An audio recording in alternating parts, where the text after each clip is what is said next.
Welcome to stage 20 of the Tour de France. This is the final individual time trial, the last chance for time gaps to be made. It's a 33-kilometer course between Moulins and Ygrande, and it's fairly hilly, so the likes of Bjarne Riis and Gösta Petersen will really like this course. And the climbers perhaps will have a chance to avoid losing huge chunks of time.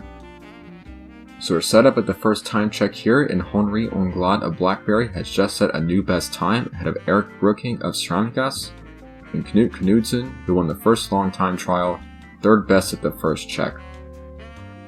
Here's Pedro Delgado, 9th place overall and 9th fastest so far. See if Henny Kuiper of Bianchi Campagnolo can beat that. As for the overall situation heading into the stage, Stan Åkers leads the Tour de France by 26 seconds over Andy Schleck, and Andy Schleck around a minute and a half or so further ahead of Bjarne Riis in third place. So Schleck perhaps should be more concerned about defending his second place overall from Bjarne Riis. So I don't think Andy Schleck is going to be able to catch Stan Åkers, but you never know. The last time trial can be a bit fickle.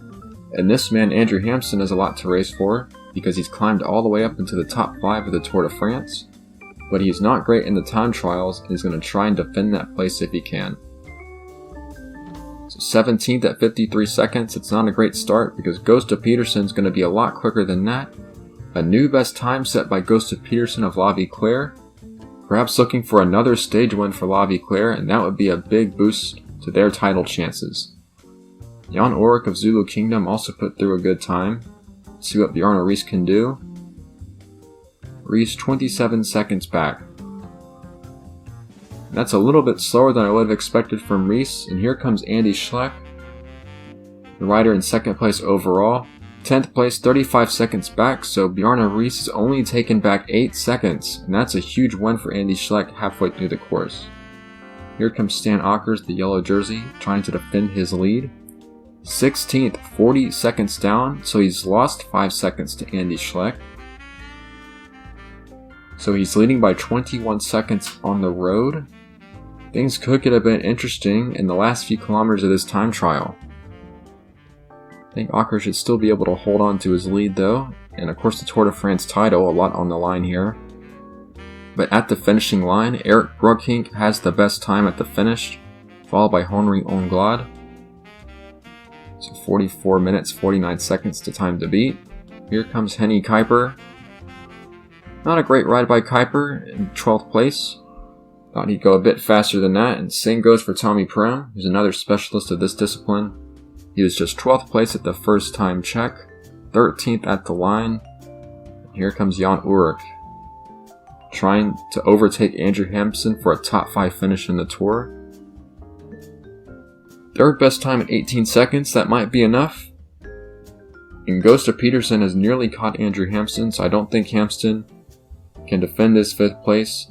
Gösta Petersen was quickest at the first check, he should be quickest at the finish as well. And I think La Viclaire are going to get a second stage win from Gösta Petersen, and it's confirmed a new best time. 9 seconds to the good over Erik Brooking. Petersen's big rival Bjarne Riis a bit down at the first time check. See if he's made up some time closer to the finish. Not really, 46 seconds down on Petersen at the line.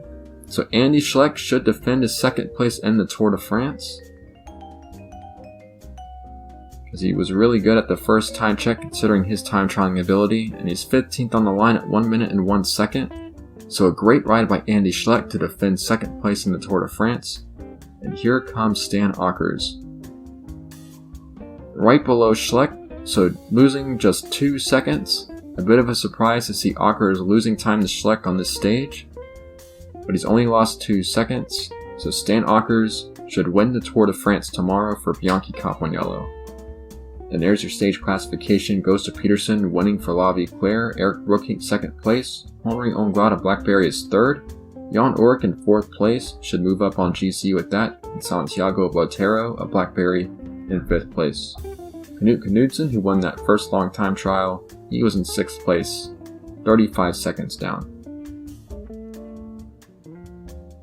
So the top 3 will remain as it was at the beginning of the stage, much to the relief of Evian's Andy Schleck and Stan Akers of Bianchi Campagnolo. There is your GC, and this should be the final general classification. Assuming tomorrow goes as expected, Stan Akers by 24 seconds over Andy Schleck, a close battle between those two. Jarno Rees in third place, reducing his deficit to 1 minute and 10 seconds. Gustav Peterson fourth at 2 minutes and 5 seconds, the stage winner gaining some time. Jan Ullrich up into 5th place at 4.5 minutes back. Andrew Hampson slipping down into 7th place, and Henri Anglade entering the top 10, overtaking Frank Schleck.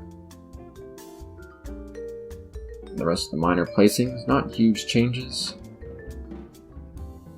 And the check-in on the Waltern Rouge, Magnus Bagstedt will win that by 7 minutes over Jacques Durand. Fitting conclusion for Fiat, considering their performance in the latter half of the season. Jamaluddin Abdi-Japarov still up on the green jersey.